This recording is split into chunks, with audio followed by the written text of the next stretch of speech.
সত্য অল্প সময়ের জন্য কষ্ট দেয়, কিন্তু মিথ্যা আজীবন কষ্ট দেয়। সবসময় হাসতে থাকো, কারণ কেউ দেখতে পাবে না যে তুমি ভিতরে কতটা ভেঙে পড়েছো। সবচেয়ে বেদনাদায়ক বিদায় হলো সেইগুলি যা কখনো বলা হয়নি এবং কখনো ব্যাখ্যা করা যায় না।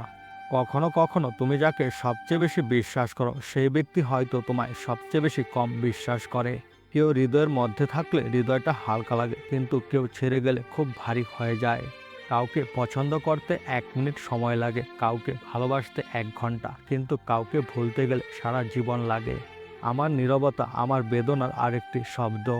তুমি যদি তার অনুভূতিকে সম্মান করতে না পারো, তবে তুমি তার নীরবতার যোগ্য নও। আমি আর মানুষের উপর নির্ভর করি না, কারণ আমি হতাশ হতে হতে ক্লান্ত হয়ে গিয়েছি। যখন অন্য কেউ কারো জীবনে তোমার জায়গা নিতে শুরু করে, তখন এটি সত্যি কষ্ট দেয়। লোকে বলে তোমার হৃদয়কে অনুসরণ করো, কিন্তু তোমার হৃদয় যদি 2 টুকরো হয়ে যায়, তাহলে তুমি কোথায় যাবে? কখনো কখনো জীবনে এমনও সময় আসে যখন আমাদের কাছে বলার জন্য কিছু থাকে না। ভুল সম্পর্ক শুধু কষ্ট দেয়, সেটিকে টিকে রাখার চেয়ে একা থাকা অনেক ভালো।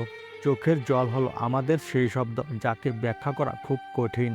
ত্রুটিগুলি সবার মধ্যেই থাকে, তবে অন্যের কাছে সেগুলি দৃশ্যমান হয়।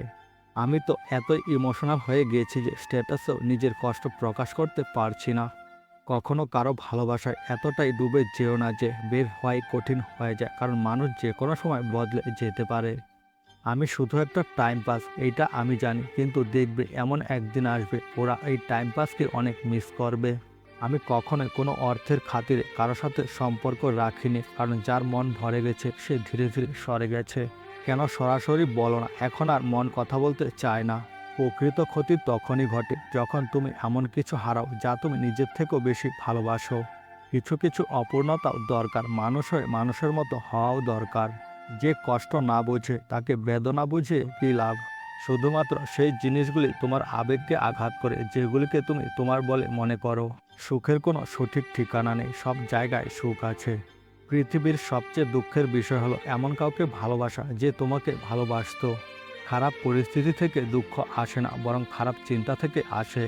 আমার হাসির পিছনে সব কিছু আছে যা আপনি কখনোই বুঝতে পারবেন না।